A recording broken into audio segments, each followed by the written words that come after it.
I want to show you this cake because it's very simple, even a child could do, and have it look really good and professional.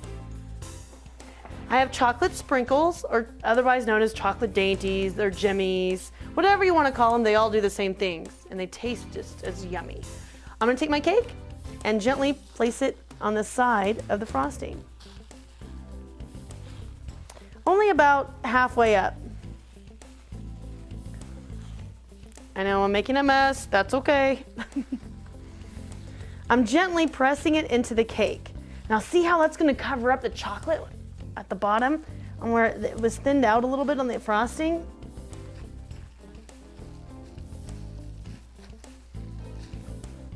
I'm going to run my thumb because I really don't want extra jimmies around.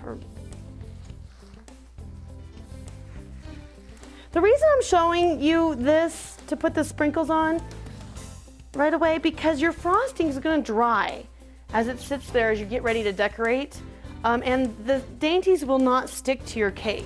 Now we gloss it over with some water to thin it out, so it'll hold the dainties really nicely. What I'm going to do is sprinkle some just on top. See how they're sticking really nice? Had I waited till later to do this, they'd roll right off. So right after you frost it, you'll need to put the sprinkles on. I just want to kind of border the cake. That's all I'm doing with the dainties. So I left the center blank. Now we get to border our cake. Before I do it on the cake, I want to show you some techniques. I'm going to use the bag that I used to put the frame around the filling in the center of our cake. But before I fill it back up with frosting, I'm going to squeeze all that I can out of the old frosting, because what happens is when frosting sits in your bag for a period of time, it tends to aerate, and I don't want all those air bubbles in my bag, in my frosting. So what I'm going to do is remember to burp the bag, and I continue to squeeze just a little bit more. You'll get to feel if you've got all the air out or not, but I got to change the tip. I'm changing it to a 21 star tip. This is probably one of the most commonly used tips for borders. Okay, now remember to place your hand about midway down and twist it and keep the tension in the bag. That's what's gonna give you real full control, and it won't kill your hand. Because after you do this for a while, it'll start hurting. And how you're gonna hold it, your index finger is just hold tight to your thumb, and the rest of your palm is gonna squeeze. And the real squeezing is in the palm of your hand. It's like milking a cow, so you're just gonna squeeze it as you go.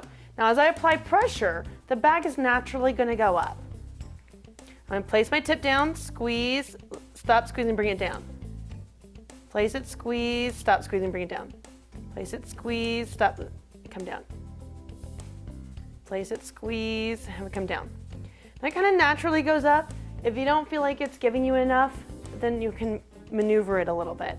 But as you get a rhythm going, you'll find that the bag just kind of pulsates with your hand. Squeeze and bring it down.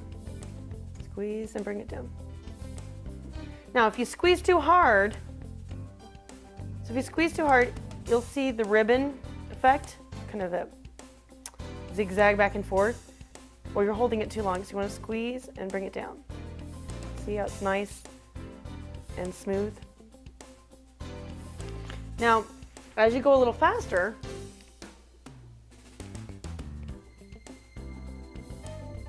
there's your rhythm, the pulsating rhythm of the bag. So again, you don't want to hold it too tight in one spot. You just want to squeeze and bring it down, squeeze and bring it down, squeeze and bring it down. This takes practice and practice. So take it on the back of a cake pan and just wipe it off, put it back in your bowl, and retry again. Practice makes perfect. I do want to show you a couple other borders that are really easy to do. So if you don't like the shell or you are frustrated with it, you could simply take the same bag, the same tip and everything, just place it down and just do slow zigzag back and forth. The steady pressure, back and forth. And you want to just keep it the same at the top and the bottom. Just make it a rhythm. Going back and forth.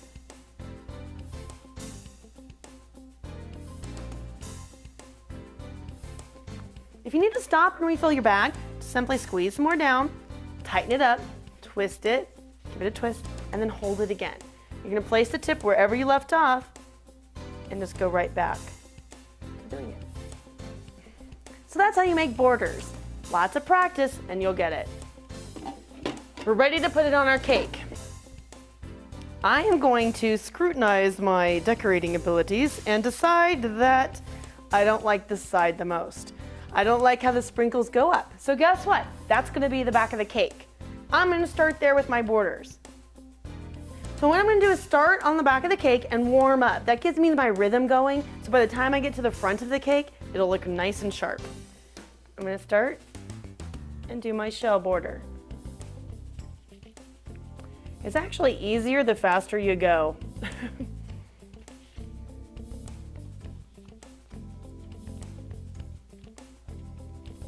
I stop at the corners and I refill my bag, tighten it, and then I just pick up where I left off.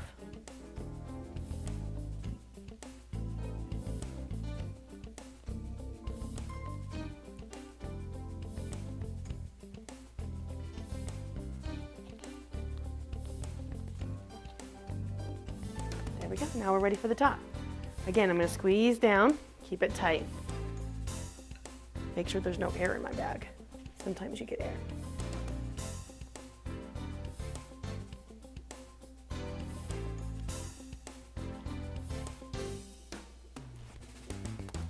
Border the top. Oops, a little air. I knew that was in there.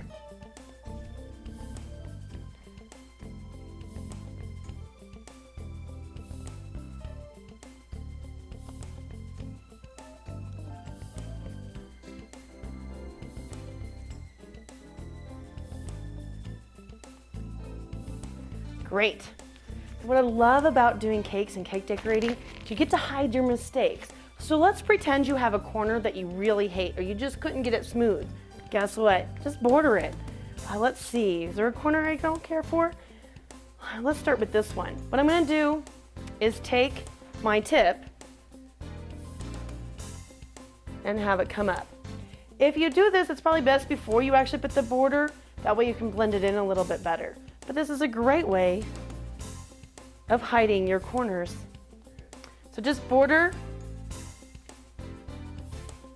the corner. You squeeze and just drag it up. There you go. And we got them all covered. Now we're time to decorate. Remember, we chose our back. So this is my back. I'm gonna actually have it facing you because I always have the design facing myself because that's how it's gonna sit on the table. And I wanna know exactly how it looks. I'm gonna be making little rosettes. And a little rosette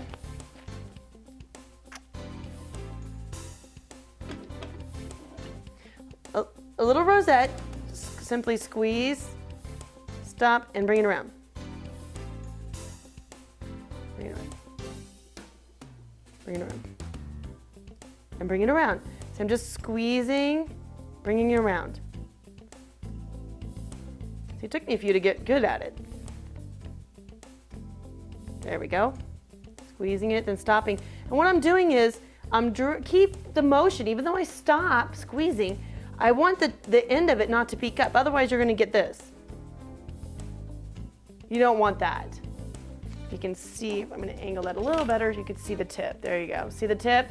You want it nice and flat. So that's what I'm gonna do. Except for these, it's not as picky because we're gonna be doing candies on the cake. So guess what? They're gonna sit right on the rosettes. Great time to practice because it won't really matter. Let's see, I'm gonna just put some rosettes. I think this gold candy wrapper right there. Now what I like to leave the candies in their wrappers because I think the wrappers really do give a great color scheme. Blue, reds, pinks, purples, silvers, yellow, gold, chocolate, all types of different colors I like to use. Now I'm decorating my cake not with the type of candy so much as but the wrappers. So if they have a pretty wrapper, they're gonna make it on my cake. So I've already placed one. I kind of like to balance the cake. You can do this however you want. This is great for kids because they can place the candy wherever they want it. I'm just gonna place rosettes kind of everywhere.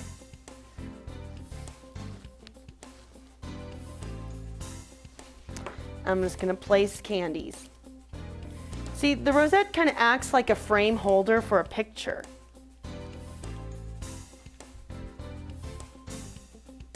Put the cups upside down.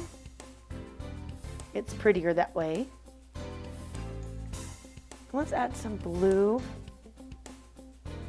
Blue gives it a different feel. Some chocolate.